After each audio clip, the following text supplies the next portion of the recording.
Pemirsa, Kejaksaan Agung mendatangkan auditor BPK untuk mendalami dugaan korupsi Asabri yang merugikan negara hingga 23 triliun rupiah. Sementara barang bukti 3 mobil mewah milik salah satu tersangka dipindahkan dari salah satu apartemen di kawasan Kuningan.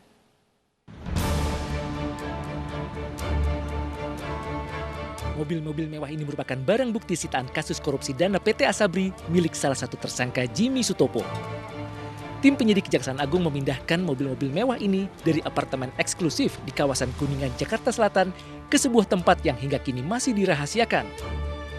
Salah satu mobil super mewah yang dipindahkan adalah bermerek Rolls-Royce dengan harga miliaran rupiah. Korupsi Asabri ini menjadi perhatian serius Kejaksaan Agung. Bahkan pemerintah melalui Menko Polhukam Mahfud MD mengaku akan terus mengejar pihak lain terkait korupsi Asabri dan juga koruptor lain yang menyalahgunakan uang negara.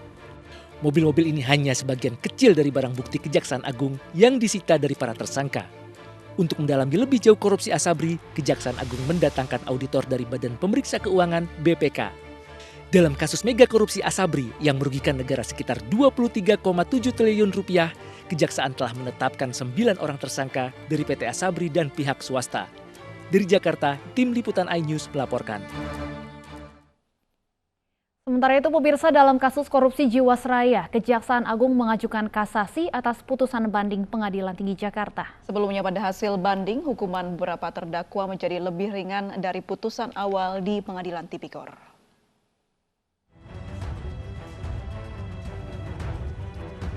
Kejaksaan Agung mengajukan kasasi terhadap putusan banding Pengadilan Tinggi DKI Jakarta dalam perkara korupsi Jiwasraya.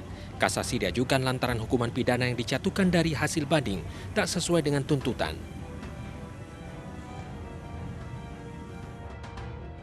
Sebelumnya dalam kasus korupsi Jiwasraya, 6 terdakwa perorangan, yaitu Hendrisman Rahim, Hari Prasetyo, Syah Mirwan, Joko Hartono, Heru Hidayat, dan Beni Cokro divonis Hakim Pengadilan Tipikor penjara seumur hidup. Mereka lalu kompak mengajukan banding ke Pengadilan Tinggi. 4 terdakwa mendapatkan keringanan, mendapatkan hukuman 20 dan 18 tahun penjara. Namun Heru Hidayat dan Beni Cokro tetap dengan pidana penjara seumur hidup dan mengganti kerugian negara.